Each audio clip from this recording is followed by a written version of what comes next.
Hello guys, welcome back to Shirode classes. और मैं हूँ योगेश शिरोडे। स्टार्ट करते हैं हमारा आज का पॉइंट। हमारा आज का कॉन्सेप्ट है रैंडम वेरिएबल। प्रीवियस वीडियो में हमने ये पॉइंट कवर किया है। इस वीडियो में इन शॉर्ट हम इसे रिव्यू करेंगे।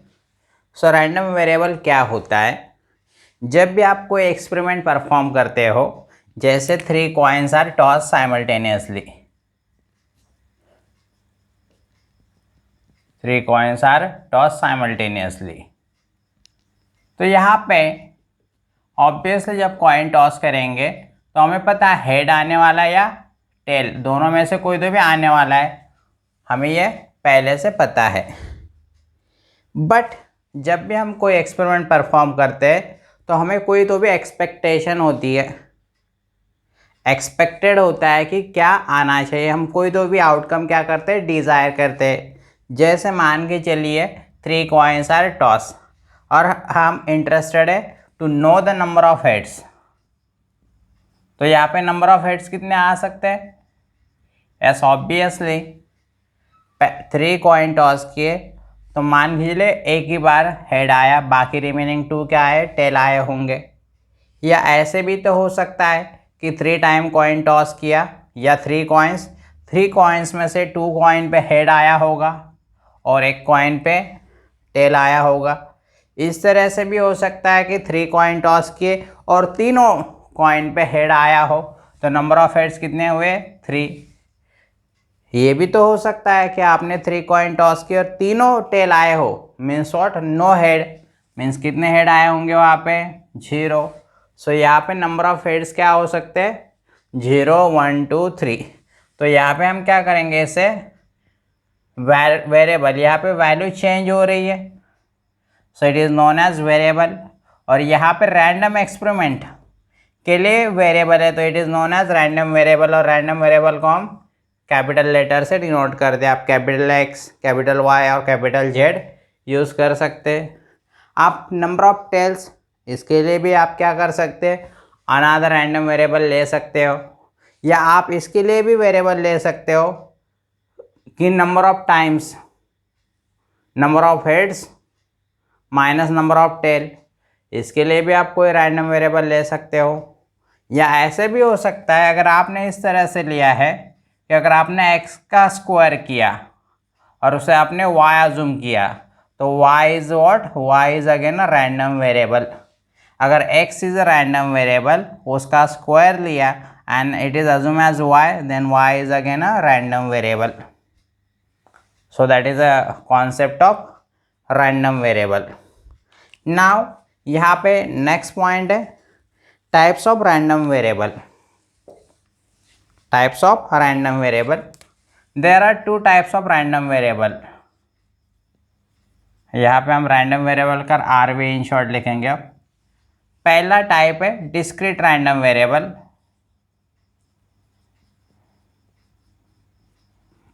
And second one is a continuous random variable.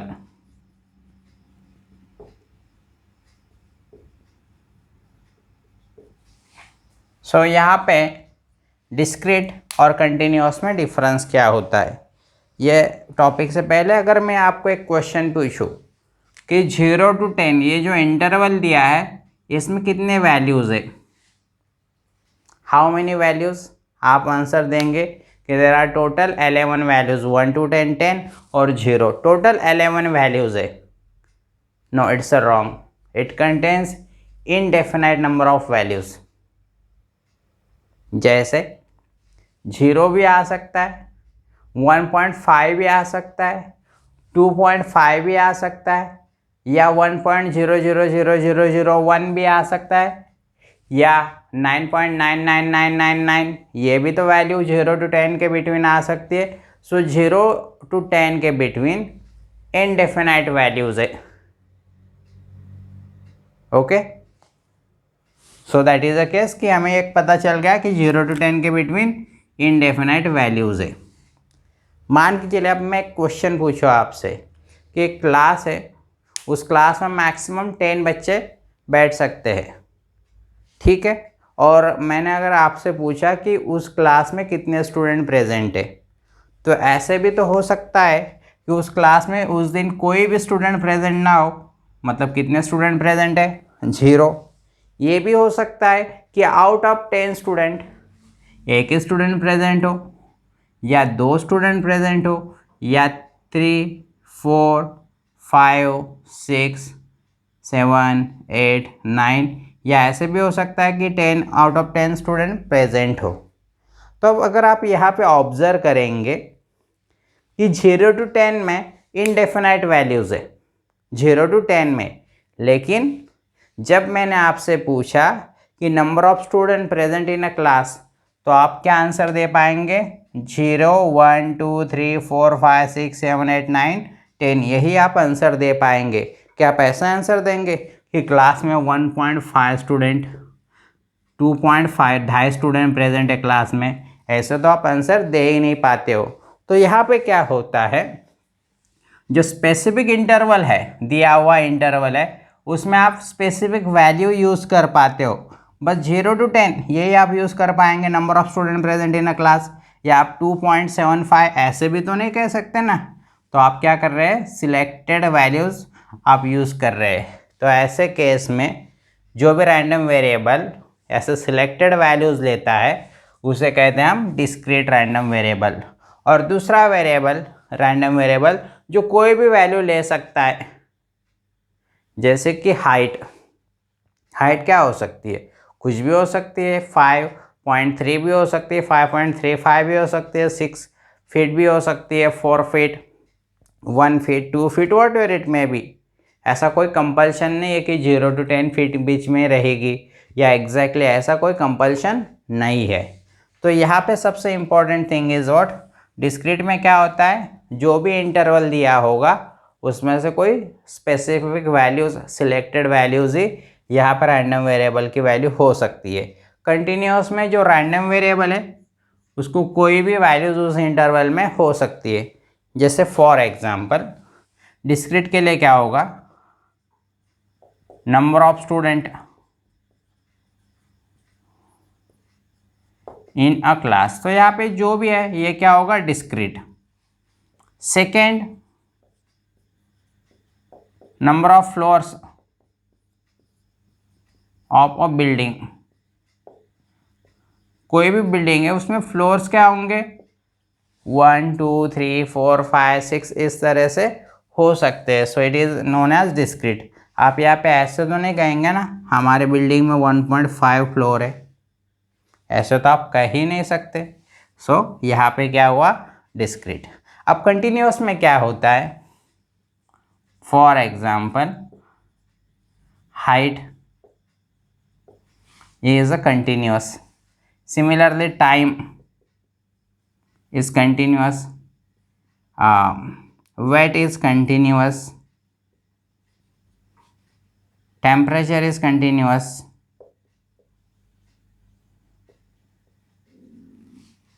आपको इस तरह से भी नहीं समझ में आए तो नाउ रिमेंबर, सिंपल टेक्निक है कि कोई भी वेरिएबल दिया है रैंडम वेरिएबल, वो डिस्क्रीट है या कंटिन्यूअस है, अगर आपको ये फाइंड करना है। तो now remember, discrete variable, discrete random variable की वैल्यू आपको कैसे मिलेगी, आपको वहाँ पे काउंटिंग करना होता है। रिमेंबर, डिस्क्रीट के लिए आपको क्या करना होता है, काउंटिंग। और जब भी आपको कोई भी वेरिएबल दिया है अगर वो कंटिन्यूअस है तो वहाँ पे आपको मेज़र करना पड़ता है। जैसे फॉर एग्जांपल हमने पहले एग्जांपल देखा था नंबर ऑफ स्टूडेंट, तो आप यहाँ पे सिंपली क्या कर रहे हैं, you are performing just counting. Counting से आपको वहाँ पे जो रैंडम वेरिएबल है उसकी वैल्यू पता चल गई। लेकिन in case of continuous random variable, आपको जब हाइट है तो आपको हाइट क्या करनी पड़ेगी, मेज़र करनी पड़ेंगे बाय यूजिंग टेप। टेप से आप क्या करेंगे, उस हाइट को मेज़र करेंगे। सिमिलरली नंबर ऑफ फ्लोर्स, यहाँ पे आप क्या करेंगे, ऑब्वियसली क्या करेंगे, काउंटिंग। काउंटिंग आया मतलब it is a discrete random variable. अब आपको टाइम मेज़र करना है, टाइम तो मेज़र करना पड़ेगा टाइम बाय यूजिंग क्लॉक या टाइमर से। तो मेज़र करना है, सो time is what, continuous. Similarly अगर आपको पूछा जाए वेट, तो वेट हम काउंट करते कि मेजर करते हैं? यस, हम मेजर करते हैं, so it is continuous random variable. Temperature, आप हम क्या करते, टेम्परेचर काउंट करते कि मेजर? ऑब्वियसली हम मेजर करते हैं, so it is again a continuous random variable. So यहाँ पे कोई भी इंटरवल की कोई फिक्स वैल्यूज होती है और उसे काउंटिंग से हम मेज़र कर सकते, काउंटिंग करना पड़ता है, तो it is known as discrete random variable. अगर कोई भी वैल्यू कंटिन्यूस, उस इंटरवल की कोई भी वैल्यू वहाँ पे आ सकती है और उसे मेज़र करना पड़ता है, then it is known as continuous random variable. It requires counting, it requires measuring, that's all. Now हमारा नेक्स्ट कॉन्सेप्ट है probability distribution of discrete random variable. अब यहाँ पे हम जो डिस्कशन कर रहे हैं वो डिस्क्रीट रैंडम वेरिएबल के बारे में रहेगा।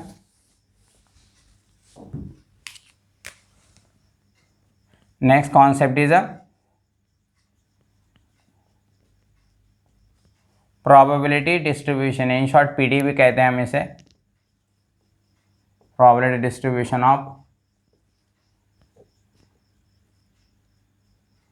Discrete random variable. नाउ इसका मीनिंग क्या हुआ? फॉर एग्जाम्पल मान के चलिए अगेन हमने 3 कॉइन्स आर टॉस साइमल्टेनियसली,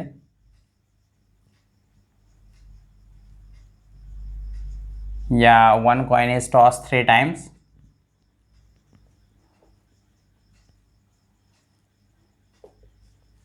सो यहाँ पे सैंपल स्पेस किस तरह से आएगा?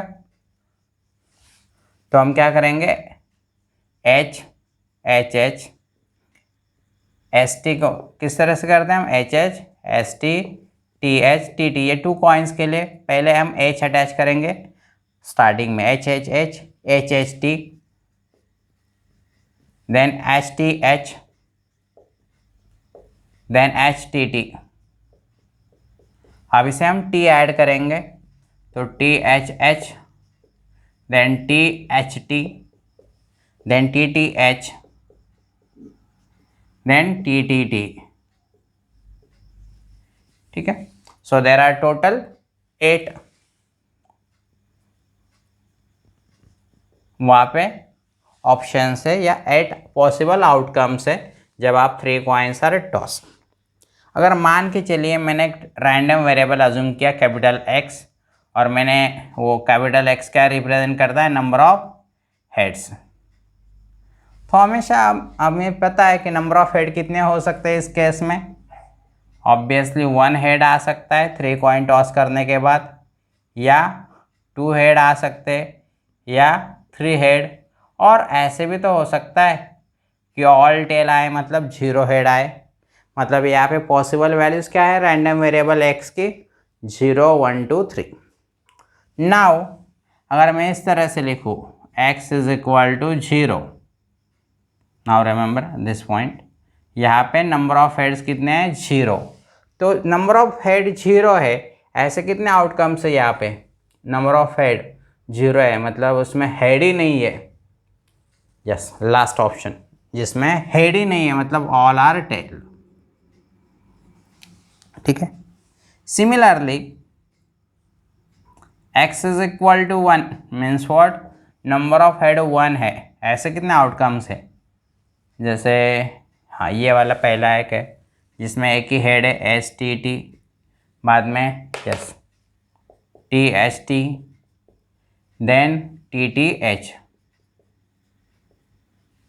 Similarly x is equal to 2 means what? Number of head is equal to 2, तो ऐसे कितने आउटकम्स है जिसमें x इज इक्वल टू 2 है, मतलब नंबर ऑफ हेड 2 है, एग्जैक्टली 2, हाँ, उससे ज़्यादा भी नहीं और उससे कम भी नहीं, ना कम ना ज़्यादा।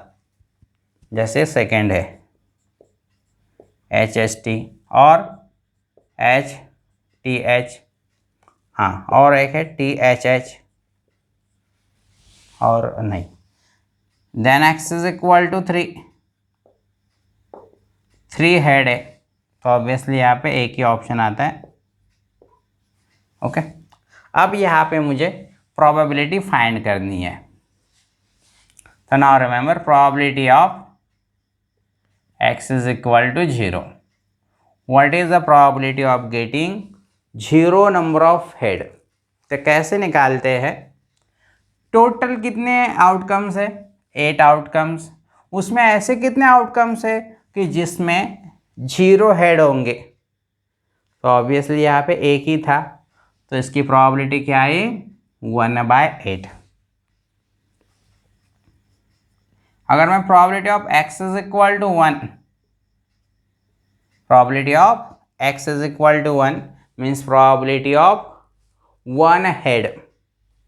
तो यहाँ पे टोटल ऑप्शंस कितने हैं? जब आप 3 कॉइन टॉस करते हो टोटल आउटकम इज 8। अब यहाँ पे ऐसे कितने आउटकम्स है कि जिसमें एग्जैक्टली 1 हेड हो? तो ये पहला 1 2 3 टोटल 3 ऐसे आउटकम है जिसमें 1 हेड है, so it is a 3/8। Probability of x is equal to 2, तो यहाँ पे भी टोटल 8 आउटकम्स है और 2 हेड है। ऐसे कितने आउटकम है? 1 2 3, it's a 3/8। Probability of x is equal to 3, total 8 outcomes है। ऐसे कितने आउटकम है जिसमें 3 हेड हो? यस, 1 ही है, सो इट्स अ 1/8। तो यहाँ पे प्रोबेबिलिटी डिस्ट्रीब्यूशन किस तरह से आएगा? Capital X is equal to xi और यहाँ पे P ऑफ x xi, या आप इसे इस तरह से भी लिख सकते हो PI। अब आप सोच रहे होंगे यहाँ पे x क्या होता है? Capital X is a random variable, उसकी डिफरेंट वैल्यूज होती है। तो हम क्या करेंगे, इस डिफरेंट वैल्यू को, आप इस वैल्यू को हम x1 अज्यूम कर सकते हैं, इसको x2 x3 x4। तो यहाँ पे I is what? It's a 1 2 3, इस तरह से एक नंबर हो सकता है।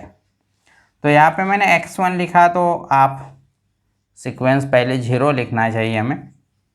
सो पहले 0 आएगा, देन 1, देन 2, देन 3। सो जब x की वैल्यू 0 है तो उसकी प्रोबेबिलिटी क्या है? 1/8। जब x की वैल्यू 1 है, x is equal to 1, then it's probability is what? 3/8। Similarly, when x is equal to 2, its probability is 3/8. Next 1/8। ये जो यहाँ पे हमने लिखा, this is known as probability distribution. Okay, got the point. Now next concept है probability mass function, जिसे हम PMF भी कहते हैं।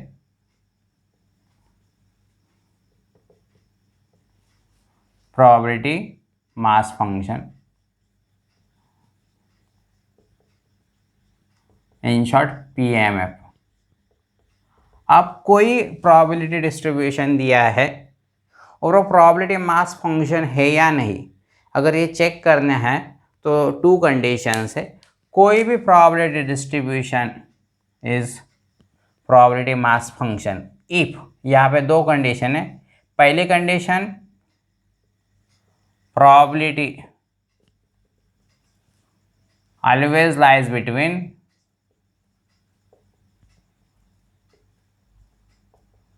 0 and 1। हमेशा ध्यान में रखना, जो भी प्रोबेबिलिटी का आंसर आता है वो 0 होगा या 0 से ग्रेटर, बट 1 से इक्वल या लेस देन 1 रहेगा। 0 to 1 के बिटवीन वो प्रोबेबिलिटी कभी भी नेगेटिव रहेगी ही नहीं। It is always positive and it is lies between 0 and 1। अगर आप यहाँ पे इसके कैलकुलेशंस करेंगे तो भी आपको 0 पॉइंट समथिंग मिलेगा। So it lies between 0 and 1। और सेकेंड कंडीशन क्या है, यहाँ पे जितनी भी प्रोबेबिलिटीज़ दी हुए वो सब की अगर एडिशन मीन्स समेशन क्या आनी चाहिए? 1 आनी चाहिए। सो इट मीन्स दैट कोई भी डिस्ट्रीब्यूशन फंक्शन प्रोबेबिलिटी डिस्ट्रीब्यूशन दिया है, अगर ये दो कंडीशन को सेटिस्फाई करता है then it is a PMF, probability mass function. ये अगर आपको ऐसे दिया हुआ है कि probability distribution is a PMF, obviously वहाँ पे ये टू कंडीशन सेटिस्फाई होगी। वहाँ पे जो भी प्रोबेबिलिटी दी रहेगी it is always positive, it will be never negative and it will lie between 0 and 1। Second thing, वहाँ पे जितनी भी प्रोबेबिलिटीज़ दी है उनके अगर एडिशन की जाए mean summation, it is always equal to 1।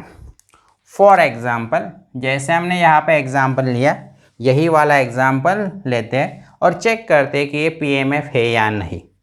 तो सबसे पहली फर्स्ट थिंग इज़ व्हाट, यहाँ पे चेक करना है यहाँ पे जो प्रोबेबिलिटी है वो 0 एंड 1 के बिटवीन लाई कर रहे हैं कि नहीं। सबसे पहले चेक कीजिए, नेगेटिव तो नहीं है। सेकेंड थिंग, यहाँ पे ये वैल्यू क्या कर रही है, 0 एंड 1 के बिटवीन लाई कर रही है।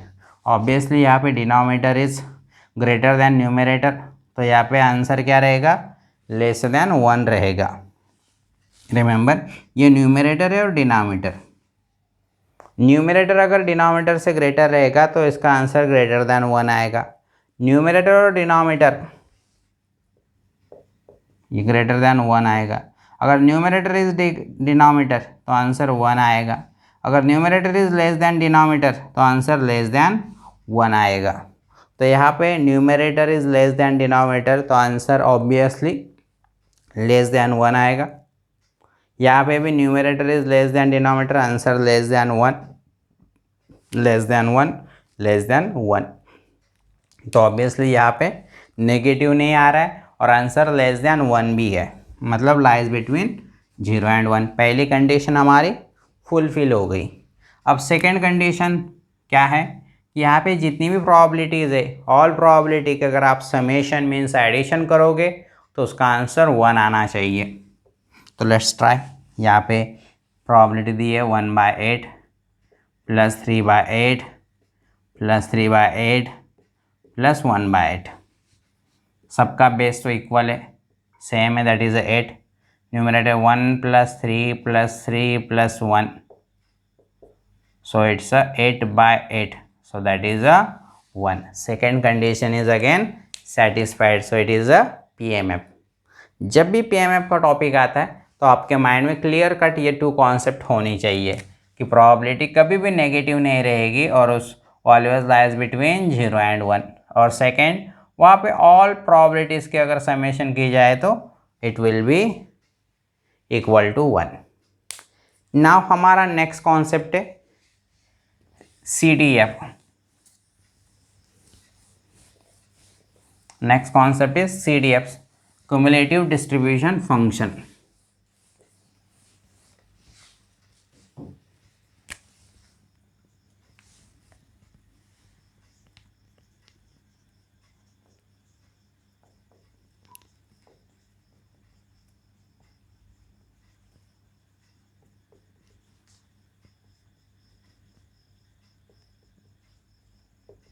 Is known as CDF. अब क्यूमुलेटिव डिस्ट्रीब्यूशन क्या होता है,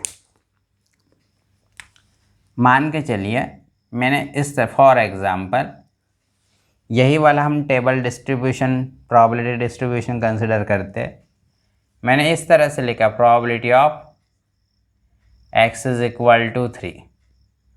इसका मतलब क्या हुआ, नाउ रिमेंबर, जो भी x की ऑल पॉसिबल वैल्यूज़ है दोज आर लेस देन और equal to 3, those are less than और इक्वल टू 3। जितने भी यहाँ पे रैंडम वेरिएबल की लेस देन और इक्वल टू 3 रहेगी उन सब की आपको क्या करनी है, उनके प्रोबेबिलिटी की आपको एडिशन करनी है। हाँ सॉरी, यहाँ पे अगर मैं 2 लूँ तो इसका मतलब क्या हुआ, सबसे पहले क्या कीजिए, all possible values of x which are less than और इक्वल टू 2 ऐसी वैल्यू चेक कीजिए।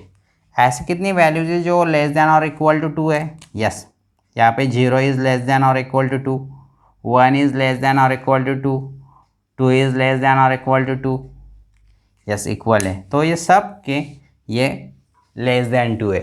और अब आपको क्या करना है, f of 2 अगर निकालना है तो यहाँ पे जितने भी जो वेरिएबल वैल्यूज़ है जो 2 उनके सब की प्रोबेबिलिटी की क्या कीजिए, आपको एडिशन करनी है।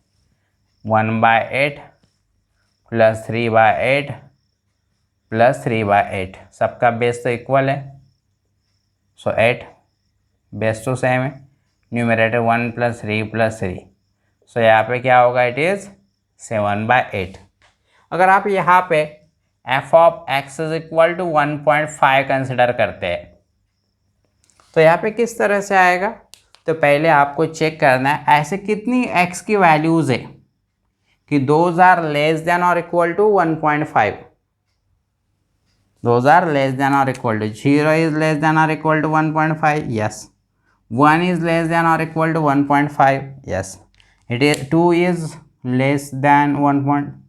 No, it's a greater, so यहाँ पे ओ नहीं आएगा, तो सिंपली यहाँ पे किस तरह से आएगा, 1/8 + 3/8, सो कॉमन बेस 1 + 3 4/8 मीन्स 1/2। अगर मैं यहाँ पे f(x) = 3 लूँ तो व्हाट यू एक्सपेक्ट, क्या आंसर क्या होगा, ऑब्वियसली ऐसी ऑल वैल्यूज़ जो 3 से इक्वल है या लेस है, सो ये 3 0 लेस देन और equal to 3, yes 1 is less than और equal to 3, yes 2 is less than और equal to 3, yes 3 is less than और इक्वल टू, यस। अगर आप ऑल वैल्यूज़ के एडिशन करेंगे और इट इज़ अ PMF, तो ऑब्वियसली क्या होगी, ये सबके अगर आप टोटल करेंगे you will get 1, so that is a cumulative distribution function. अब यहाँ पे और एक पॉइंट ध्यान में रखिए, अगर मैं f(3) - f(2) करूँ, f(3) - f(2) करूँ तो क्या होगा, करते ट्राई करके देखते क्या होता है। f(3) की वैल्यू हमें पता है कितनी है, 1 माइनस f(2) की वैल्यू कितनी है, 7/8, तो यहाँ पे कितना आएगा, 8 माइनस दैट इज 1/8। तो आपको यहाँ पे ये वैल्यू किसकी मिली, you get the probability of 3, probability when x is equal to 3 आपको इसकी वैल्यू मिल गई। आप सोच रहे होंगे अगर फिर f(1) - f(0) की है तो हमें किसकी प्रोबेबिलिटी मिलेगी, प्रोबेबिलिटी ऑफ 1 मिल जाएगी। चलो ट्राई करते हैं, f(1) की वैल्यू हमने काउंट नहीं की थी, तो क्या है f(1) की वैल्यू, 1 से लेस और इक्वल 1/8 + 3/8 माइनस f(0), 0 से लेस और इक्वल, a की वैल्यू तो 1/8, तो ये plus minus, so 3/8 which is a probability of p of 1, which is the probability of x is equal to 1, so it is a 3/8, so it is a cumulative distribution function। जो भी यहाँ पे values दी है ना, जैसे f आता है और यहाँ पे जो भी वैल्यूज़ है तो उससे लेस और इक्वल जितनी भी x की वैल्यूज़ होंगी वो पहले काउंट कीजिए और उनकी जो करस्पॉन्डिंग प्रोबेबिलिटी है उनके आप एडिशन कीजिए, दैट्स ऑल। ये होता है CDF। अब यहाँ पे नेक्स्ट कॉन्सेप्ट है, नाउ नेक्स्ट 2 कॉन्सेप्ट यहाँ पे है, सो that is a expected value and next one is a variance.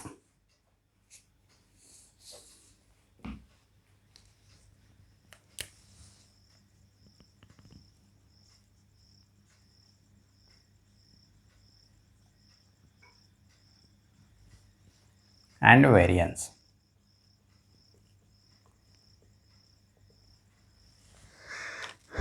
Now remember expected value का कॉन्सेप्ट क्या है, यहाँ पे या मीन क्या होता है, मान के चलिए 3 कॉइन्स आर टॉस एंड वहाँ पे दिया गया है कि अगर हेड आया, 3 कॉइन्स आर टॉस, अगर हेड आया यू विल गेट 2 रुपीज़,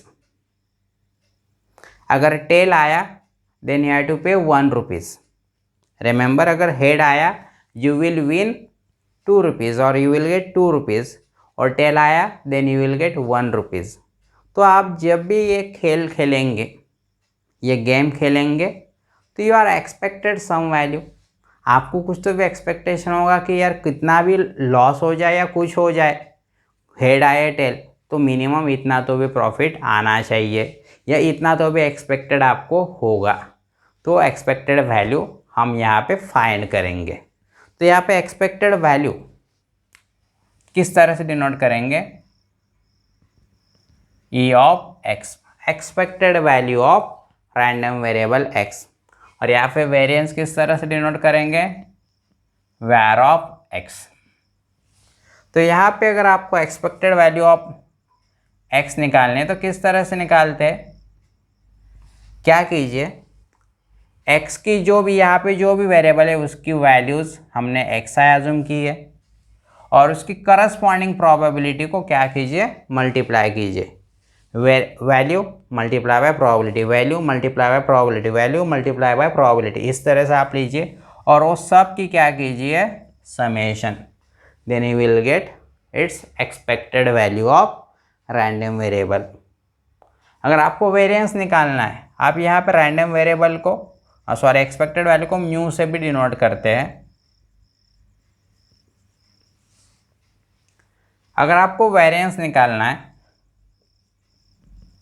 तो इसके लिए फॉर्मूला क्या है? एक्स आई minus mu bracket square into p आई और इसकी समेशन। अब ये फॉर्मूला थोड़ा कॉम्प्लिकेटेड है, अगर आप स्क्वायर करेंगे, यहाँ पे एक्सपांड करेंगे और सिंप्लीफाई करेंगे तो आपको फॉर्मूला इस तरह से मिलेगा, var of X is equal to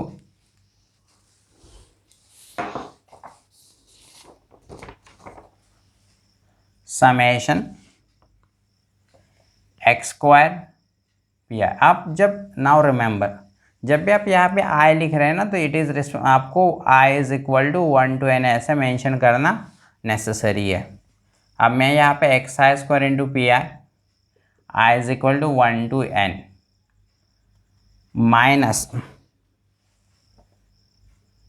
x i into p i summation i is equal to 1 to n bracket square. तो नाउ यहाँ पे वेरिएंस ऑफ एक्स किस तरह से आएगा? Var of X is equal to, now remember क्या करना है, यहाँ पे जो भी वेरिएबल है यहाँ पे it is actually E of x square minus, actually किसकी डेफिनेशन है? ई ऑफ एक्स ब्रैकेट स्क्वायर। थोड़ा आप यहाँ पे कंफ्यूज हो सकते हैं, थोड़ा जो फ़र्क है समझ लेते हैं क्या होता है फ़र्क। ई ऑफ एक्स का मतलब क्या था?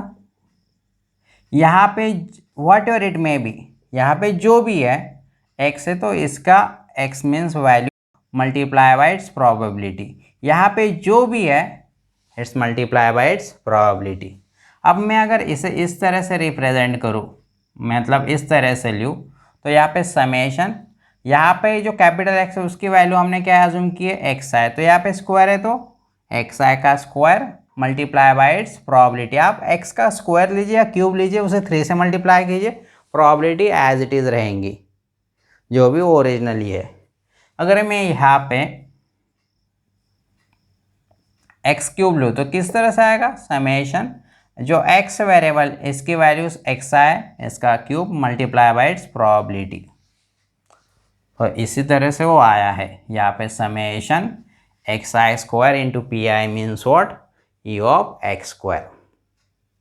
सेकेंड कॉन्सेप्ट, यहाँ पे काफ़ी बार स्टूडेंट क्या करते हैं, अज्यूम करते हैं कि ई ऑफ ब्रैकेट स्क्वायर का मतलब क्या है? ई of x into E of x. Remember, always remember E of x bracket square and e of x square both are not equal so that is the expected value।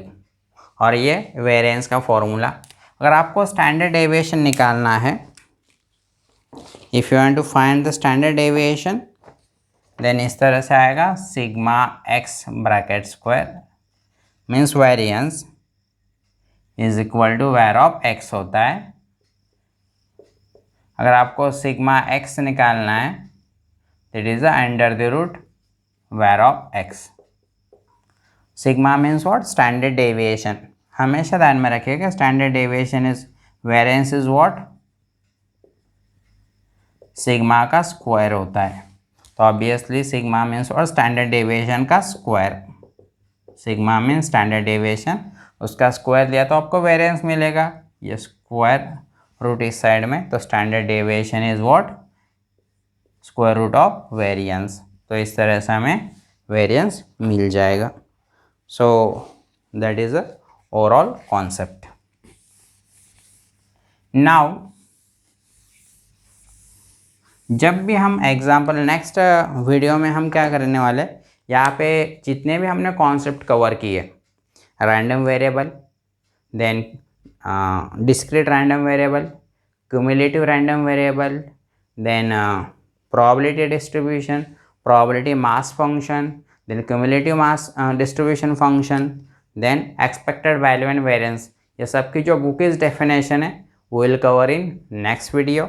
So next video में मिलेंगे, तब तक के लिए goodbye, take care and thank you.